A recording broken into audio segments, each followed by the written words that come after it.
Hello students, आज के class में हम कंटिन्यू करने वाले हैं लास्ट क्लास में शुरू किए गए टॉपिक को। हम लोग डिस्कस कर रहे हैं 5 year plans in Indian economy. और 5 ईयर प्लान्स के बारे में मैंने आपको बताया था। इंडिया में इकोनॉमिक प्लानिंग करते हुए 5 ईयर प्लानिंग की गई थी और उन्हीं 5 ईयर प्लान्स को हम डिस्कस कर रहे हैं उनके टाइम पीरियड के साथ और उनके ऑब्जेक्टिव्स के साथ। तो लास्ट क्लास में हम लोगों ने 1 to 5 ईयर प्लान्स, लाइक 1 से 5 तक की जितनी भी पंचवर्षीय योजनाएं थी उनको डिस्कस किया था। हमने उन प्लानिंग्स के बारे में जाना, उनके टाइम पीरियड को डिस्कस किया और उनके मेन ऑब्जेक्टिव्स क्या क्या थे। हम लोगों ने ये सारी चीज़ें देखी थी लास्ट क्लास में। आज की क्लास में हम कंटिन्यू करेंगे और 5th 5 ईयर प्लान के बाद के जितने भी प्लानिंग इंडियन इकोनॉमी में हुए हैं उनके बारे में हम डिस्कस करेंगे। तो सबसे पहले हम शुरुआत कर लेते हैं 5 ईयर प्लान्स इन इंडिया में। जो हमारा 5th 5 ईयर प्लान था, या इसको ऐसे करते हैं कि 5th 5 ईयर प्लान के बाद हम नेक्स्ट प्लानिंग डिस्कस करेंगे। तो हम लोग प्लान्स देख लेते हैं, पीरियड ऑफ टाइम देख लेते हैं एंड ऑब्जेक्टिव्स देखेंगे।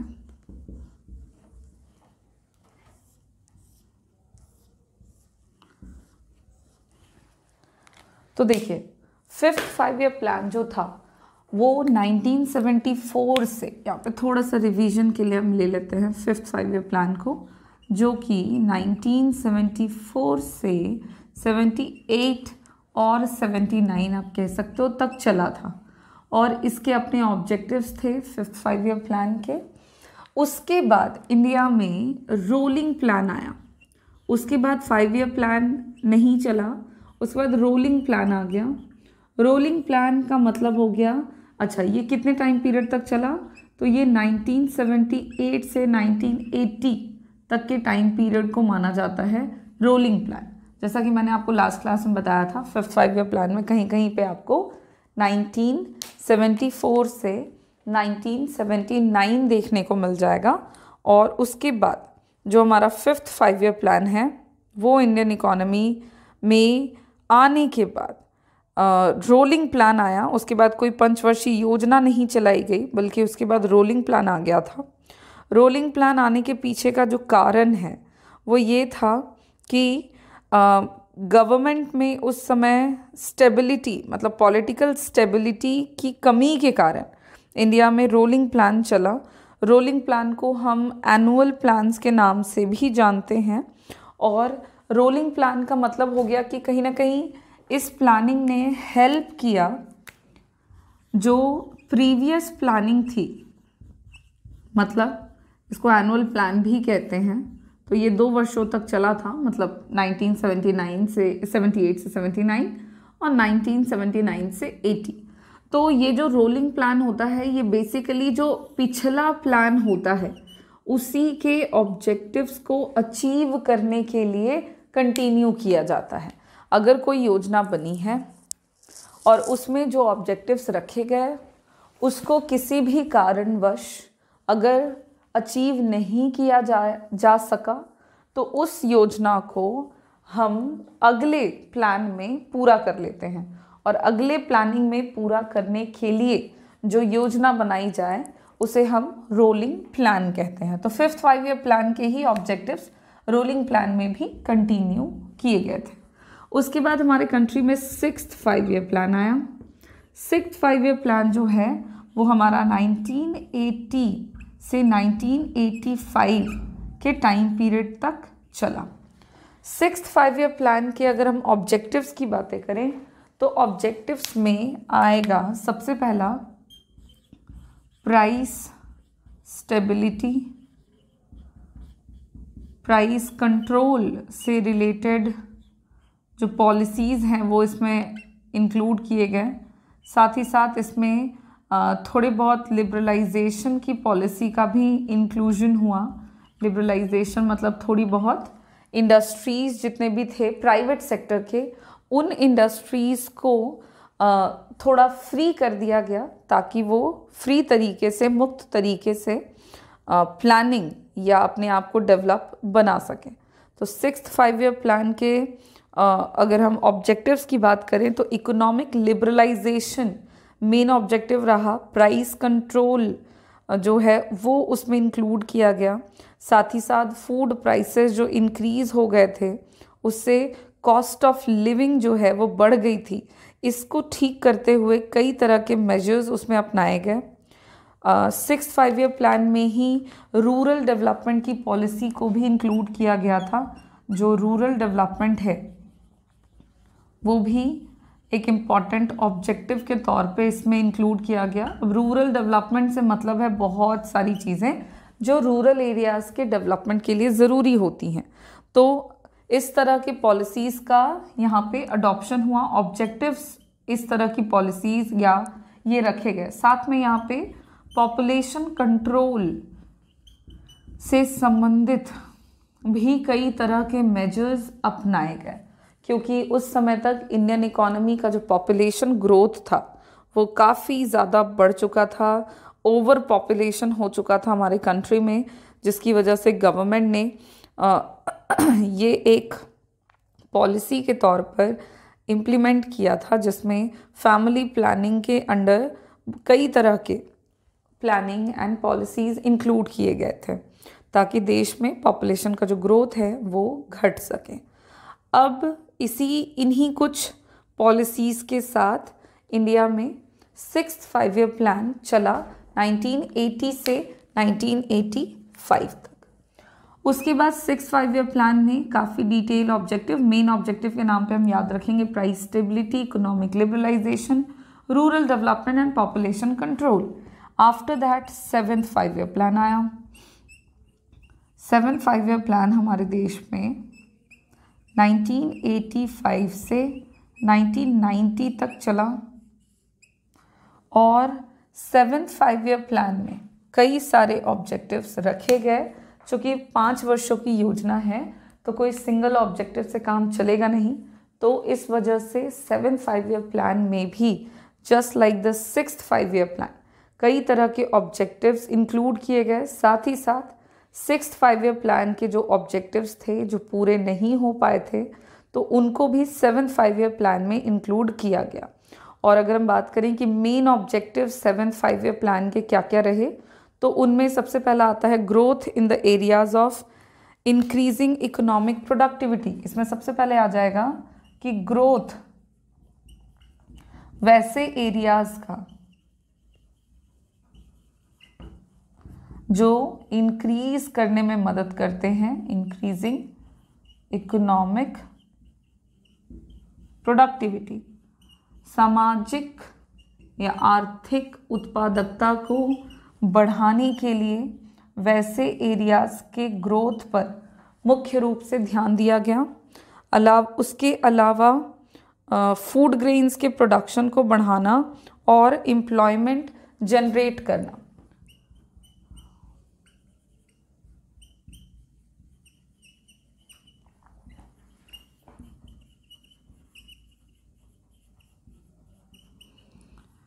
Increasing the production of food grains, खाद्य पदार्थों के उत्पादन को बढ़ाना। साथ में एम्प्लॉयमेंट जनरेशन से रिलेटेड भी कई तरह के मेजर्स, पॉलिसीज़ का अडॉप्शन किया गया और ख़ास तौर पर ध्यान दिया गया सोशल जस्टिस पर। सोशल जस्टिस बोलने का मतलब हुआ सामाजिक न्याय, जिसमें अमीर और गरीब के बीच के अंतर को घटाने पर मुख्य रूप से ध्यान दिया गया। तो इस तरह की कई पॉलिसीज जो हैं वो अडॉप्ट करी गई इंडिया में, ताकि जो देश में मौजूदा उस समय की समस्याएं थी उनको कंट्रोल किया जा सके। और इस तरह से इंडियन इकोनॉमी में पॉलिसीज़ का अडॉप्शन हुआ। सेवन्थ 5 ईयर प्लान 85 से 90 तक चला, जिसमें इकोनॉमिक प्रोडक्टिविटी को बढ़ाने से लेकर के प्रोडक्शन ऑफ फूड ग्रेन्स बढ़ाना, employment generation and social justice, इस तरह के मेन पॉलिसीज़ को, इस तरह के मेन ऑब्जेक्टिव्स को ध्यान में रखते हुए पॉलिसीज़ का अडॉप्शन किया गया। उसके बाद हमारे कंट्री में सेवन्थ 5 ईयर प्लान आया। उसके बाद एक बार फिर से 5 ईयर प्लान को थोड़ा सा गैप दिया गया और फिर एनुअल प्लान्स चले। एनुअल प्लान्स हमारे देश में 2 वर्षों तक चला था, जिसमें यहाँ पे पहले तो हम जान लें कि एनुअल प्लान्स क्या क्या थे, फिर मैं आपको बताती हूँ कि रीज़न क्या था। उसके बाद ना 7th के बाद एनुअल प्लान्स चला था। एनुअल प्लान्स हमारे कंट्री में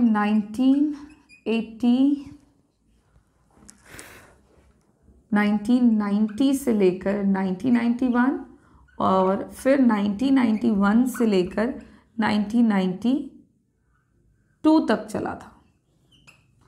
2 वर्षों तक हमारे देश में एनुअल प्लान्स जो हैं वो बनाए गए थे, उसको फॉलो किया गया था।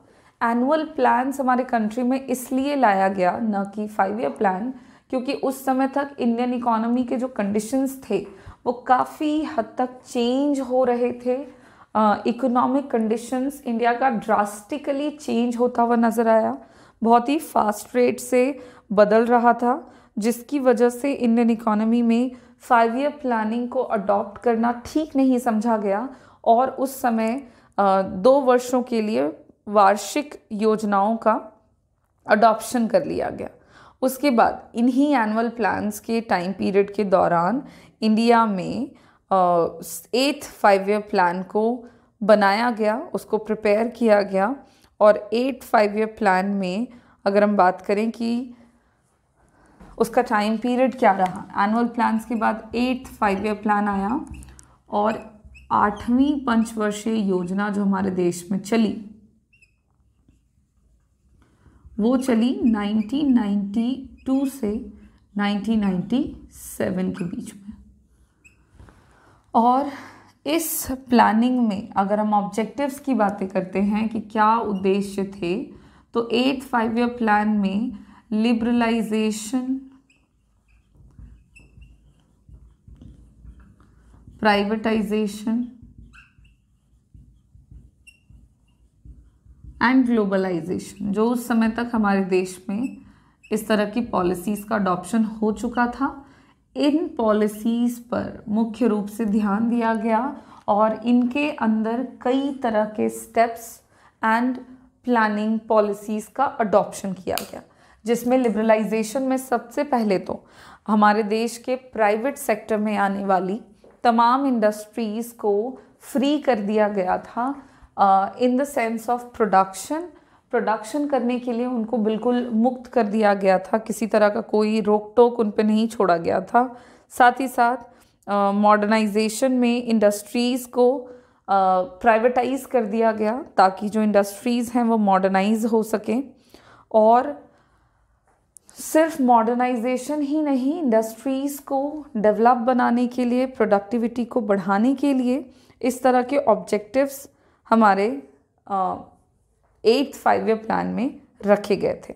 सिर्फ प्राइवेटाइजेशन ही नहीं, ग्लोबलाइजेशन के तहत, ग्लोबलाइजेशन की जो पॉलिसी है उसके अंदर हमारे देश में जो है वो फॉरेन इन्वेस्टमेंट को काफ़ी प्रमोट किया गया। विदेशी निवेश को बढ़ाने के साथ साथ कंट्री का डेवलपमेंट इंटरनेशनल मार्केट में भी प्रमोट किया गया और इसके तहत कई सारे छोटे छोटे स्टेप्स लिए गए ताकि हमारा जो 8th 5 ईयर प्लान है और उसके जो ऑब्जेक्टिव्स हैं वो पूरे हो सके। फिर हमारे देश में 9th 5 ईयर प्लान आया और 9th 5 ईयर प्लान का जो टाइम पीरियड रहा वो 1997 से लेकर 2002 तक रहा।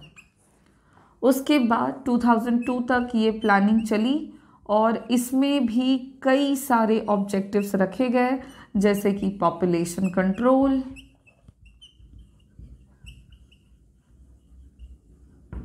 एम्प्लॉयमेंट जनरेशन,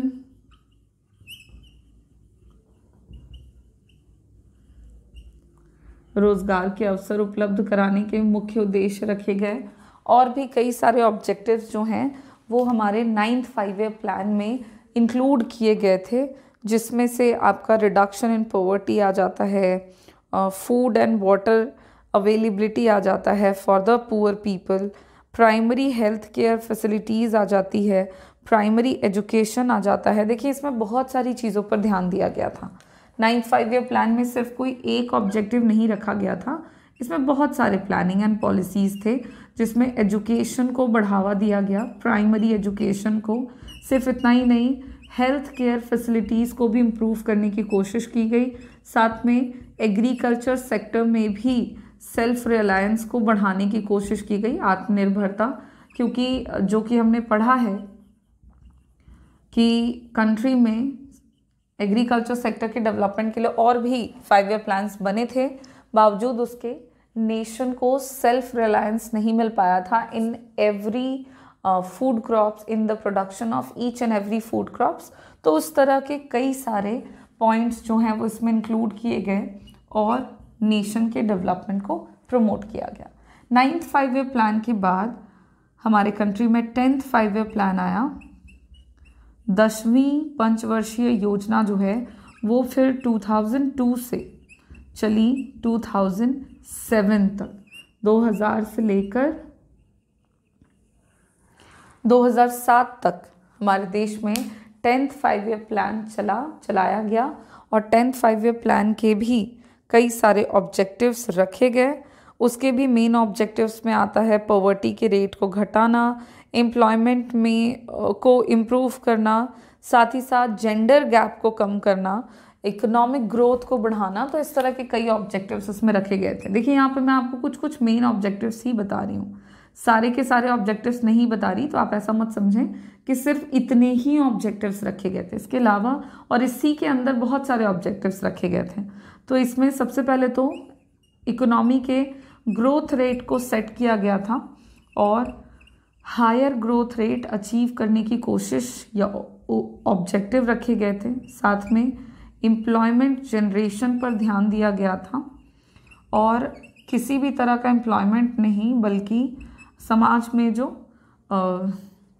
अमीर गरीब के अंतर को कम करने में मदद करें, उस तरह के एम्प्लॉयमेंट को जनरेट करने की कोशिश हुई थी।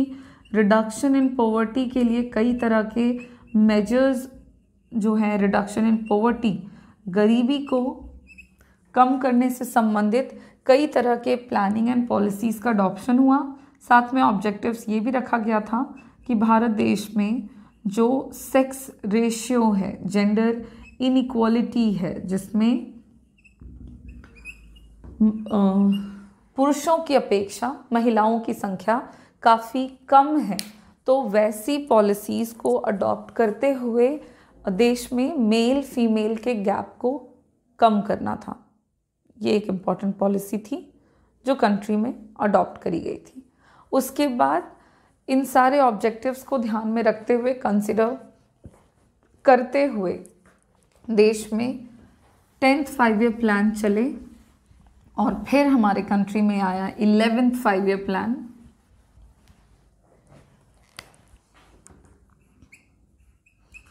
इलेवेंथ 5 ईयर प्लान 11वीं पंचवर्षीय योजना हमारे देश में 2007 से लेकर 2012 तक चली। 2007 से 2012 तक के बीच में हमारे कंट्री में 11th 5 ईयर प्लान चला और 11th 5 ईयर प्लान के भी कई सारे ऑब्जेक्टिव्स रखे गए। और अगर आप ध्यान दोगे तो जो पिछला प्लान का ऑब्जेक्टिव है, कहीं ना कहीं उन्हीं सारे ऑब्जेक्टिव्स को कंटिन्यू किया गया था, जिसमें सबसे पहले तो एजुकेशन पर फोकस किया गया था, आईटी एजुकेशन इंस्टीट्यूशन पर फोकस किया गया था, रैपिड और इंक्लूसिव ग्रोथ को इम्प्रूव कराने की कोशिश हुई थी, एजुकेशन को इम्प्रूव कराने की कोशिश हुई थी। साथ में इसमें जेंडर गैप जो है उस पर ध्यान दिया गया था। तो 11th 5 ईयर प्लान में एजुकेशन, प्राइमरी एजुकेशन के साथ साथ जो आईटी इंस्टीट्यूशंस थे उन पर काफ़ी फोकस किया गया। इतना ही नहीं, ग्रोथ को बढ़ावा देने की कोशिश हुई, साथ में इंक्लूसिव ग्रोथ उसे प्रमोट किया गया। इंक्लूसिव ग्रोथ का मतलब हो गया कि गरीबी को दूर करने की कोशिश हुई थी। साथ में यहाँ पे जेंडर इनइक्वालिटी को भी फिर से घटाने के लिए कई तरह के मेजर्स जो हैं वो कंटिन्यू किए गए थे। तो इस तरह के कई सारे प्लानिंग एंड पॉलिसीज़ को अडॉप्ट किया गया था for fulfilling these kind of purpose in the Indian economy. तो 11th 5-year प्लान के ऑब्जेक्टिव्स कुछ ऐसे रखे गए थे। इसमें पॉपुलेशन कंट्रोल मेजर्स को भी कंटिन्यू किया गया था।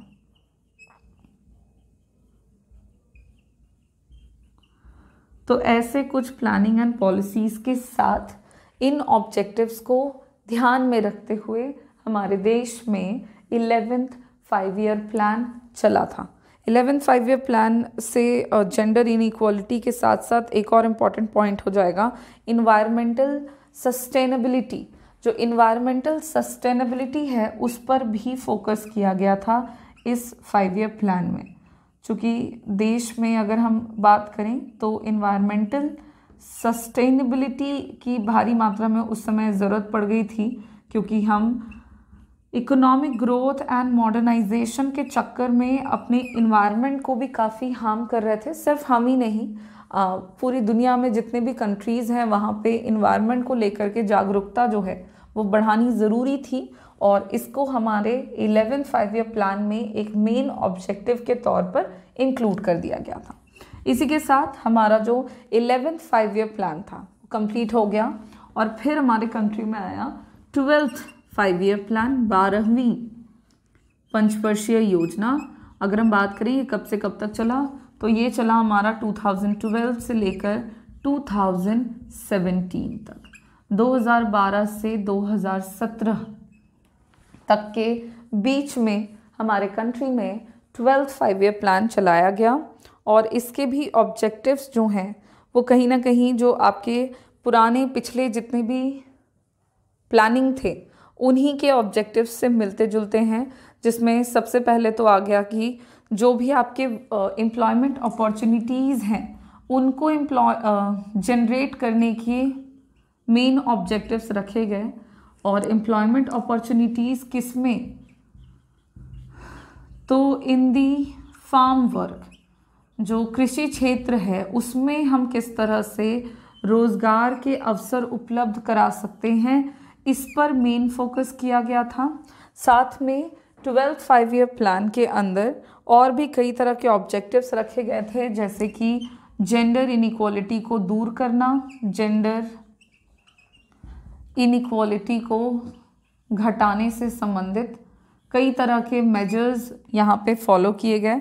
साथ में 12th 5-year प्लान में हायर एजुकेशन को भी फोकस किया गया, मतलब नेशन में हायर एजुकेशन को प्रमोट करते हुए कई तरह के प्लानिंग एंड पॉलिसीज़ का अडॉप्शन किया गया। इसके अलावा यहाँ पे इलेक्ट्रिसिटी जो है उस पर मेन फोकस किया गया। Electricity in every village, electricity, हर गांव में बिजली पहुंचाने की कोशिश की गई, और उसको मुख्य उद्देश्य रखते हुए यहाँ पे कई तरह के मेजर्स अपनाए गए। साथ में 12th 5-year प्लान में जो माल न्यूट्रिशन है बच्चों में, जो कुपोषण के शिकार थे हमारे बच्चे, उन पर भी खास तौर पर ध्यान देते हुए सरकार ने कई तरह के पॉलिसीज़ एंड प्लानिंग को ध्यान में रखा। इसके अलावा और भी चीज़ें थी, जैसे कि ड्रिंकिंग फैसिलिटीज़ पर ध्यान दिया गया। ठीक है, गांव में या वैसे एरियाज़ में जहाँ पे पानी की कमी है और पीने योग्य पानी की कमी है, तो ड्रिंकिंग वाटर फैसिलिटीज़ को इम्प्रूव करते हुए इस 5-year प्लान में बैंकिंग सेक्टर पर भी ध्यान दिया गया। जो बैंकिंग सेक्टर है, जो बैंकिंग सर्विसेज हैं, उनको भी इम्प्रूव करने की कोशिश की गई थी। तो ये कुछ मुख्य उद्देश्य रखे गए थे, ऑब्जेक्टिव्स रखे गए थे हमारे 12th 5-year प्लान में, और इन ऑब्जेक्टिव्स को पूरा करते हुए 12वीं पंचवर्षीय योजनाओं में कई तरह के पॉलिसीज़ एंड प्लानिंग को अडॉप्ट किया गया। और इस तरह से हमारे देश में अब तक कुल 12 पंचवर्षीय योजनाएं चल चुकी हैं और अलग अलग प्लानिंग के अलग अलग ऑब्जेक्टिव्स हैं और हम लोगों ने हर एक प्लानिंग के बारे में बातें कर ली हैं। तो आप थोड़ा सा टाइम पीरियड वगैरह पे ध्यान देंगे, 12th पे आप ध्यान दोगे, 10th 5 ईयर प्लान पे ध्यान देंगे एंड जो मेन ऑब्जेक्टिव्स हमारे ऑब्जेक्टिव टाइप क्वेश्चन में पूछे जा सकते हैं उन पर आप ध्यान रखोगे। इसलिए मैंने आपको बहुत लिमिटेड वे में पॉइंट्स बता दिए हैं ताकि आपको याद रखने में आसानी हो। और इसी के साथ हमारा 5 ईयर प्लान्स इन इंडिया जितना भी था हमने उसको कंप्लीट कर लिया है। और इस चैप्टर में चूंकि हम 1950 से 1990 तक की ही बात करेंगे तो इसके अंदर, इस टाइम पीरियड के अंदर हमारा जो 5 ईयर प्लान आता है वो 1 to 7 आता है। 1 से 7 तक की पंचवर्षीय योजनाएं जो हैं वो इस टाइम पीरियड में इंक्लूडेड हैं और हम 1 to 7 5 ईयर प्लान के अंदर जितने भी पॉलिसीज़ एंड प्लानिंग किए गए उनको इस चैप्टर में आप कंटिन्यू करेंगे। मुझे आपको प्लानिंग बतानी थी इसलिए मैंने आपको सारी प्लानिंग बता दी हैं, बट अब जो हम इस चैप्टर में डिस्कस करेंगे तो वो 1 to 7 के बीच में ही करेंगे कि पहले से 7वीं पंचवर्षीय योजना तक किस किस तरह की प्लानिंग हुई और उन योजनाओं का हमारे इंडियन इकोनॉमी पे या इकोनॉमी के डिफरेंट सेक्टर्स पर किस तरह का प्रभाव पड़ा, हम इसको डिस्कस करेंगे। तो नेक्स्ट क्लास में चूँकि हमारी योजनाएं हो चुकी हैं तो एक कंप्लीट इवैल्यूएशन हम इनका कर लेंगे और इन सारे प्लानिंग्स को इवैल्यूएट करते हुए हम डिफरेंट सेक्टर्स के बेसिस पर डिस्कशन करेंगे। शुरुआत करेंगे सबसे पहले एग्रीकल्चर सेक्टर से कि इंडिया में जो एग्रीकल्चर सेक्टर है 1 to 7 5 ईयर प्लान्स में उस पे किस तरह से प्लानिंग एंड पॉलिसीज़ का अडॉप्शन किया गया for the development of agriculture sector. Planning क्या थी, पॉलिसीज़ क्या थी, उनका क्या इम्पैक्ट पड़ा, पॉजिटिव एंड नेगेटिव, और इस तरह से हम अपने टॉपिक को, अपने चैप्टर को कंटिन्यू करेंगे। तो एग्रीकल्चर सेक्टर की शुरुआत हम अपने नेक्स्ट क्लास में करेंगे। Thank you.